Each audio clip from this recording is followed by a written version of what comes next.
Hello everyone, सभी मित्रों को मेरा नमस्ते और जय श्री राम। मित्रों, आज के इस वीडियो में हम बीएड या बीएसटीसी की जो सत्रीय डायरी होती है उसके बारे में चर्चा करेंगे। और जो आपने टॉपिक है वो थंबनेल में देख ही लिया होगा।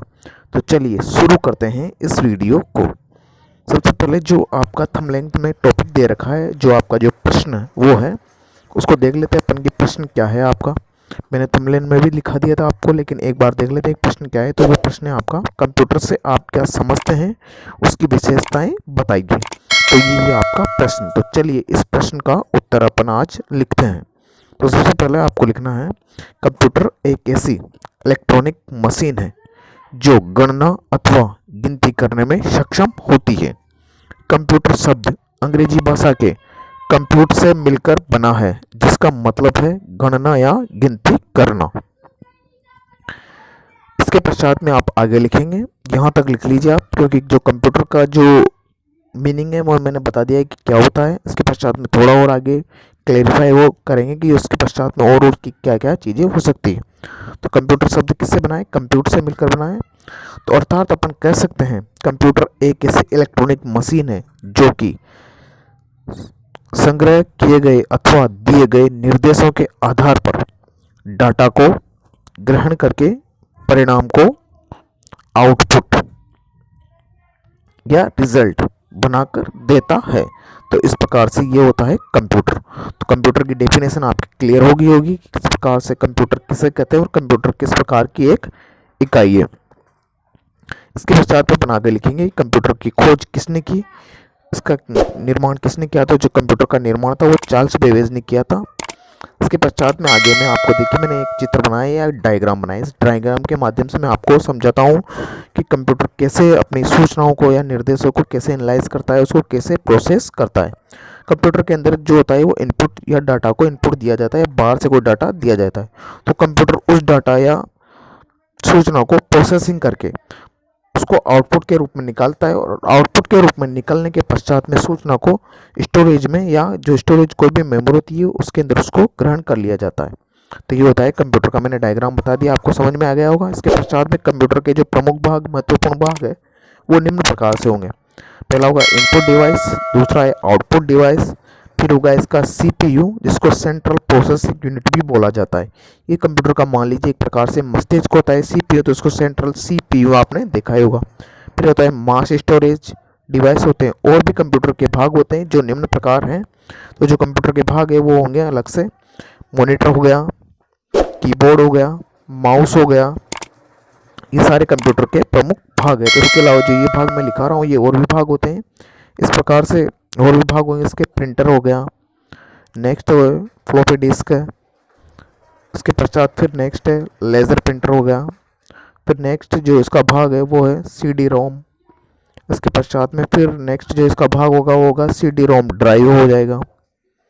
फिर है मॉडम, फिर हो जाएंगे स्पीकर, इसके पश्चात में फिर उसे हो जाएंगे डिस्क ड्राइव, और फिर अंत में सबसे अंत में आ जाएगा आपका सीपीयू, जिसको मैंने आपको पहले ही बता दिया था, सीपीयू सेंट्रल प्रोसेसिंग यूनिट। एक प्रकार से जो कंप्यूटर का जो मस्तिष्क होता है वो सीपीयू होता है। इसके पश्चात में देखिए मैंने आपको कंप्यूटर का ये डायग्राम बता रखा है। जो कंप्यूटर का जो डायग्राम होता है वो इस प्रकार का होता है। कंप्यूटर के अंदर आपको देखिए मॉनिटर दिख रहा है आपको, ये वाला ऊपर टीवी की तरह ये मॉनिटर है उसका।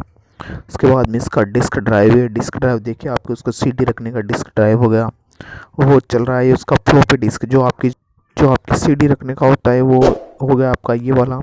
इसके पश्चात में आपका ये देखिए लेज़र प्रिंटर है। तो ये लेज़र प्रिंटर दिख गया आपको, इसमें दिख रहा है आपको। इसके अंदर ये सीडी रोम है, तो ये सीडी रोम हो जाएगी। ये सीडी रोम ड्राइव है। इसके पश्चात में जो कीबोर्ड होता है, कीबोर्ड आउटपुट की इनपुट देने के लिए होता है। ये कीबोर्ड दिख रहा है आपको, इसमें बहुत सारे की है। इसके पश्चात देखिए चूहे की तरह जो दिख रहा है ये आपको माउस है, इसके अंदर इसके माउस बोलते हैं। इसके पश्चात में ये मॉडेम है। मॉडेम के द्वारा आपको इंटरनेट सेवा या कोई भी जो बाहरी स्रोत है वो इससे प्रदान किया जाता है। इसके पश्चात में ये स्पीकर हो गया। इस पर स्पीकर के अंदर आपको आवाज़ या वगैरह कोई भी चीज़ आती है तो स्पीकर से सुनाई देगी आपको। इसके पश्चात में जो आपकी मेमोरी है वो मेमोरी हो गई इसके अंदर। इस तरह से कंप्यूटर का आपको डायग्राम दिख रहा है इसके अंदर, तो आप इसमें से लिख लीजिएगा। कंप्यूटर की पीढ़ियों की बात की जाए तो कंप्यूटर की अब तक 5 पीढ़ियां आ चुकी हैं, जो निम्न प्रकार है। आपको मैं डायग्राम के माध्यम से या इस चार्ट के माध्यम से आपको कंप्यूटर की पीडीएफ समझाता हूँ। तो सबसे पहले आपको एक तरफ तो पीडीएफ हेडिंग डाल लेनी है और दूसरी तरफ डाल लेना है युक्ति या डिवाइस जिसका प्रयोग किया गया था कंप्यूटर की पीडीओ को समझाने के लिए। तो आपको एक प्रकार से कॉलम बना लेना है, एक तरफ पीडीएफ लिख लीजिए, एक तरफ युक्ति या डिवाइस लिख लीजिए। तो सबसे पहले अपन चलते हैं कंप्यूटर की जो प्रथम पीढ़ी थी वो उसके ऊपर। फर्स्ट पीढ़ी थी वो थी 1942 से 1956 तक चली थी और इसके अंदर जो युक्ति या जो उसका प्रयोग किया गया था वो था वैक्यूम ट्यूब या पंच कार्ड का प्रयोग किया गया था। इसके बाद में जो द्वितीय पीढ़ी आती है उस द्वितीय पीढ़ी के अंदर वो चलती थी 1956 से 1965 तक चली थी वो द्वितीय पीढ़ी। और इसके अंदर जो कंप्यूटर के अंदर जो युक्ति या का प्रयोग किया गया था वो था ट्रांजिस्टर और मैग्नेटिक टेप। इसके पश्चात में इसकी जो तृतीय पीढ़ी आती है वो तृतीय पीढ़ी चली थी 1965 से लेकर 1975 तक। इस पीढ़ी के अंदर जो युक्ति प्रयोग की गई थी वो थी आईसी और लार्ज कैपेसिटी की डिस्क इस तृतीय पीढ़ी के अंदर। इसके पश्चात में इसकी जो चतुर्थ पीढ़ी आती है वो चली थी 1975 से 1988 तक। इसके अंदर VLSI टेक्नोलॉजी और फ्लोपी का प्रयोग किया गया था। इस तकनीक का प्रयोग किया था इसके अंदर। इसके पश्चात जो पांचवी पीढ़ी आती थी वो है पांचवी पीढ़ी 1988 से लेकर अब तक या प्रेजेंट तक। इसके अंदर जो टेक्नोलॉजी या युक्ति प्रयोग की थी वो थी ULSI टेक्नोलॉजी का इसके अंदर प्रयोग किया गया था। जो अब तक जो कंप्यूटर की जो पांच पीढ़ियाँ आई है वो पांचों पीढ़ियों में से उस पीढ़ी को अंदर जो लास्ट वाली पीढ़ी वो अब चल रही है, प्रेजेंट तक चल रही है। कहने का मतलब अभी तक जो चल रही है वो कंप्यूटर की पांचवी पीढ़ी है। तो पांचवी पीढ़ी 1988 से लेकर प्रेजेंट अब तक चली है। तो ये हो जाएगी कंप्यूटर की पांचवी पीढ़ी। आप इस चीज़ को एक बार से ध्यानपूर्वक बना लीजिए। इसके पश्चात आगे लिखिएगा आप, आज हम जिस पीढ़ी के कंप्यूटर का उपयोग कर रहे हैं वो पांचवी पीढ़ी के कंप्यूटर है। इस पीढ़ी में कृत्रिम बुद्धि यानी artificial intelligence AI, voice recognition, mobile संचार, सिग्नल डाटा प्रोसेसिंग को आरंभ किया गया है। इस पीढ़ी में उच्च स्तरीय भाषा का प्रयोग किया गया है। जो ये पांचवी पीढ़ी थी इस पांचवी पीढ़ी के अंदर AI टेक्नोलॉजी जिसको कहते हैं कृत्रिम बुद्धिमत्ता या आर्टिफिशियल इंटेलिजेंस। आर्टिफिशियल इंटेलिजेंस से तात्पर्य ये है कि आप लोगों ने सभी ने देखा होगा कि आजकल AI तकनीक या आर्टिफिशियल तकनीक का बहुत उपयोग किया जाने लगा है। जैसे आपने AI कैमरे का नाम भी सुना होगा कि आर्टिफिशियल कैमरे है। इसके अंदर आपके मोबाइल के अंदर भी AI कैमरे आते हैं और कंप्यूटर भी AI हो गया है। तो मतलब कहने का मतलब इसके अंदर जो कृत्रिम रूप से बुद्धिमत्ता उपलब्ध होती है वो AI चीज़ होती है या कृत्रिम बुद्धिमत्ता जिसे कहते हैं आर्टिफिशियल इंटेलिजेंस। इसके पश्चात में आपको लिख लीजिए सारी चीज़ें। वॉइस रिकॉग्निशन आपके मोबाइल में आता है, वॉइस रिकॉग्निशन जिसको आपसे बहुत सारी चीज़ें होती है। इसके पश्चात में जो नेक्स्ट आती है आपकी हेडिंग वो है कंप्यूटर के प्रकार। तो कंप्यूटर के प्रकार में आपको ऊपर डायग्राम बना लीजिए आप। तो कंप्यूटर के प्रकार में कंप्यूटर तीन प्रकार के होते हैं। पहला होता है एनालॉग कंप्यूटर, दूसरा है डिजिटल कंप्यूटर, तीसरा है हाइब्रिड कंप्यूटर। तो ये चार बना लीजिएगा आप। चार बनाने के पश्चात में डिजिटल कंप्यूटर है, उस डिजिटल कंप्यूटर के भी प्रकार होते हैं। ये चार प्रकार का होता है।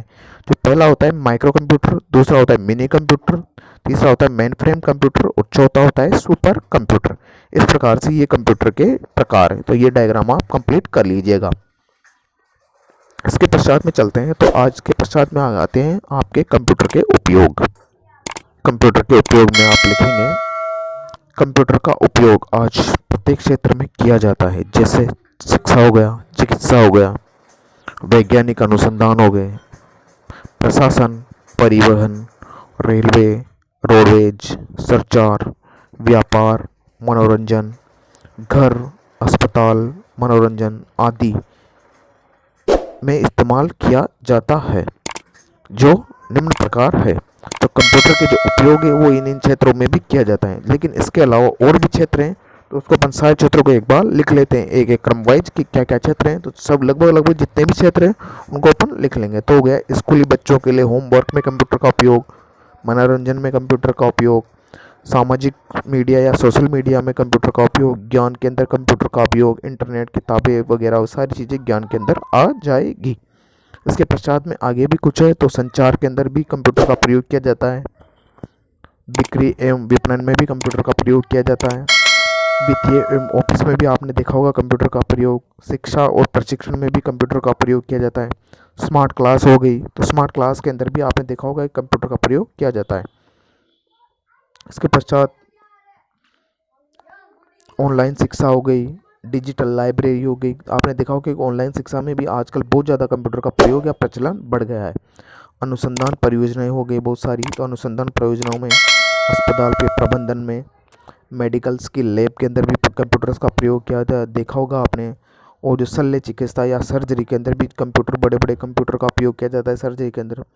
डायग्नोस्टिक में भी देखा होगा आप, जांच वगैरह डायग्नोस्टिक में भी आपने कंप्यूटर का प्रयोग देखा होगा। ई गवर्नेंस मतलब है सरकारी जो जितने भी विभाग है सरकार के, उस सरकारी सभी विभागों में भी आजकल सरकार भी कंप्यूटर का प्रयोग करते है। ई गवर्नेंस में हो गया ऑनलाइन शॉपिंग या ई कॉमर्स साइट है जो आपने देखी होगी, फ्लिपकार्ट, अमेजोन, मिंत्रा, ये बहुत सारी जो ई कॉमर्स साइट हैं उनके अंदर भी कंप्यूटर का प्रयोग हो रहा है। इंटरनेट बैंकिंग हो गया, इंटरनेट बैंकिंग में भी आपने देखा होगा कि जो कंप्यूटर या बैंक से आप कभी भी किसी भी टाइम, पहले तो पैसे निकलवाने में टाइम लगता, लेकिन आज कभी भी जाके आप बैंक से पैसे निकलवा सकते हैं। ऑनलाइन बुकिंग हो गई, आप किसी भी के बारे में ऑनलाइन बुकिंग, फ्लाइट बुकिंग, बस बुकिंग, किसी भी के बारे में आप बुकिंग कर सकते हैं, पहले से आप बुक कर सकते हैं टिकट आपकी अपने हिसाब से। तो ये ऑनलाइन बुकिंग में भी हो गया आपका। इसके पश्चात में आप लिखेंगे आज कंप्यूटर का उपयोग केवल कुछ क्षेत्रों तक सीमित नहीं है, लेकिन आज कंप्यूटर के बिना किसी भी उद्योग या क्षेत्र में प्रगति संभव नहीं है। मित्रों, अगर आपको वीडियो अच्छा लगा हो तो प्लीज़ वीडियो को लाइक करें, शेयर करें और चैनल को सब्सक्राइब जरूर करें, और जो घंटी वाला आइकन है उसको ऑन कर लें। मित्रों, सब्सक्रिप्शन का कोई भी चार्जेस नहीं है, ये फ्री ऑफ कॉस्ट है, इसलिए चैनल को प्लीज़ सब्सक्राइब जरूर करें। Thanks for watching.